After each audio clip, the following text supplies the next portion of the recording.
السلام علیکم ورحمۃ اللہ وبرکاتہ۔ قرآن و حدیث کا آپ مطالعہ فرمائیں۔ بعض کلمات اپنی بڑی تاثیر رکھتے ہیں، انہی کلمات میں سے ایک کلمہ ہے لا حول ولا قوت الا باللہ۔ سب سے پہلے آپ لا حول ولا قوت الا باللہ کا مفہوم سمجھیں۔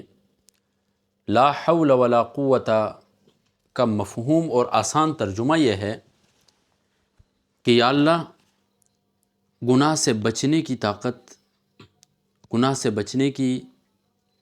طاقت انسان کے اندر، اور ولا قوت یعنی نیکی کرنے کی توفیق اور طاقت جو ہے وہ صرف تیرے پاس ہے۔ یہ جملہ اتنا جامع اور مانع اور اتنی فضیلت والا ہے کہ جنت کے خزانوں میں سے اس کو ایک خزانہ کہا جاتا ہے۔ رسول اللہ صلی اللہ علیہ وسلم فرماتے ہیں ایک حدیث کے اندر، صحابہ سے فرمایا الا ادلک علی کلمۃ ہی کنز من کنوز الجنہ، کیا میں آپ کو ایسا کلمہ نہ بتاؤں جو جنت کے خزانوں میں سے ایک خزانہ ہے؟ لا حول ولا قوت الا باللہ۔ پھر رسول اللہ صلی اللہ علیہ وسلم نے یہ جملہ فرمایا۔ اسی طرح ایک اور حدیث کا مفہوم ہے لا حول ولا قوت الا باللہ، جو ہے یہ جنت کا دروازہ ہے۔ رسول اللہ صلی اللہ علیہ وسلم فرماتے ہیں الا ادلک علی باب من ابواب الجنہ، کیا میں تمہیں نہ بتاؤں اس دروازے کا جو جنت کے دروازوں میں سے ایک دروازہ ہے؟ قلت بلا، صحابی فرماتے ہیں عبداللہ بن قیس، میں نے کہا جی ہاں رسول اللہ صلی اللہ علیہ وسلم بتائیے۔ تو رسول اللہ صلی اللہ علیہ وسلم نے فرمایا لا حول ولا قوت الا باللہ۔ اسی طرح رسول اللہ صلی اللہ علیہ وسلم معراج کی رات جب آسمانوں کی طرف گئے، مختلف آسمانوں پر مختلف انبیاء سے ملاقاتیں ہوئیں، تو حضرت ابراہیم علیہ السلام سے جب ملاقات ہوئی تو حضرت ابراہیم علیہ السلام نے رسول اللہ صلی اللہ علیہ وسلم سے فرمایا مر امتک ان یکسروا غراس الجنہ، اپنی امت کو حکم کرو کہ وہ جنت کے زیادہ سے زیادہ پودے لگائیں۔ فإن تربتها طیبۃ وارضها واسعۃ، اس لیے کہ اس کی مٹی عمدہ ہے اور اس کی زمین وسیع ہے۔ فقال رسول اللہ صلی اللہ علیہ وسلم، تو اللہ کے رسول صلی اللہ علیہ وسلم نے فرمایا حضرت ابراہیم علیہ السلام سے وما غراس الجنہ، جنت کے پودے کیا ہیں؟ تو حضرت ابراہیم علیہ السلام نے فرمایا لا حول ولا قوت الا باللہ۔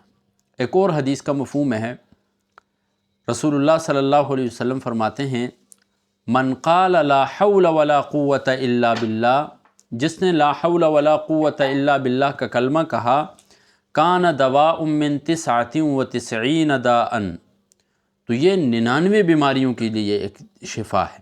ایسرھا الہم، ان 99 بیماریوں میں سب سے آسان ترین جو بیماری ہے وہ ہے غم، یعنی سب سے کم درجہ جو ہے وہ یہ ہے کہ غم سے نجات دلاتا ہے۔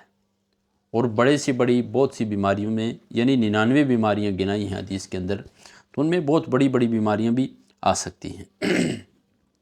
اسی طرح جس شخص کے اوپر رزق کی تنگی ہو، مال کی فراوانی نہ ہو، تو رسول اللہ صلی اللہ علیہ وسلم نے انہیں بھی یہ ترغیب فرمائی ہے کہ وہ اس جملے کا کثرت کے ساتھ جو ہے ورد کریں۔ من ابطأ عنہ رزقہ، یعنی جس شخص کے رزق میں تنگی ہو گئی ہو، فلیکثر من قول لا حول ولا قوت الا باللہ، تو اس سے چاہیے ہے کہ وہ کثرت کے ساتھ لا حول ولا قوت الا باللہ پڑھے۔ تو یہ میں نے آپ حضرات کے سامنے چند احادیث ذکر کی ہیں مختلف کتب حدیث میں سے۔ ان تمام احادیث سے ہمیں پتہ چلتا ہے کہ یہ لا حول ولا قوت الا باللہ، یہ جملہ انسان کے لیے شفا بھی ہے، انسان کے لیے فراوانی رزق کا سبب بھی ہے، اور انسان کی آخرت کے لیے جنت میں، جہاں پر انسان اگر دنیا میں ایک دفعہ سبحان اللہ کہتا ہے تو جنت میں درخت لگ جاتا ہے، آخرت میں اگر ہزاروں مرتبہ بھی کہے گا تو اس کا کوئی فائدہ نہیں ہوگا۔ تو جو شخص لا حول ولا قوت الا باللہ کا ورد کرتا ہے، جنت میں گویا کہ وہ پودے لگا رہا ہے۔ تو ہمیں چاہیے کہ روزمرہ زندگی میں ہم جہاں اور مزید اذکار کرتے ہیں، ان اذکار کے ساتھ ہم لا حول ولا قوت الا باللہ والا جو ورد ہے اسے بھی ہم اس کے ساتھ ایڈ کر لیں۔ ایک تو یہ اس کی یہ فضیلتیں ہیں، اس کے ساتھ ساتھ جو شخص اس لا حول ولا قوت الا باللہ کے ساتھ ایک اور جملہ ایڈ کر دیتا ہے، ما شاء اللہ لا قوت الا باللہ، تو وہ شخص نظر بد سے بھی بچ جاتا ہے، وہ شخص حسد سے بچ جاتا ہے، اور اگر اللہ تبارک و تعالی نے اس شخص کو مال میں فراوانی عطا کی ہے، طرح طرح کی نعمتوں سے نوازا ہے، تو ایک طرح سے وہ شخص اپنی نعمتوں کے حوالے سے اعتراف کر رہا ہوتا ہے کہ یہ تمام نعمتیں اللہ رب العزت کی طرف سے ہیں، میرا اس میں کسی قسم کا کمال نہیں ہے۔ تو اس طرح ایک وہ عملی طور پر شکر بجا لاتا ہے۔ اور قرآن مجید سورہ ابراہیم کی آیت سے ہمیں معلوم ہوتا ہے کہ لَإِن شَكَرْتُمْ لَأَزِيدَنَّكُمْ، اگر تم شکر ادا کرو گے میں اس نعمت کو دگنا بنا دوں گا۔ تو ہمیں چاہیے کہ ہم روزمرہ زندگی میں ایسے اعمال بجا لیں جن اعمال کی بدولت اللہ تبارک و تعالی کی جو نعمتیں ہیں ان کے دگنا ہونے کا سبب بنے، نہ کہ ہم دن بدن برے اعمال کر کے زوال نعمت یعنی نعمتوں کے ختم کرنے کا سبب بنے۔ جزاکم اللہ خیر۔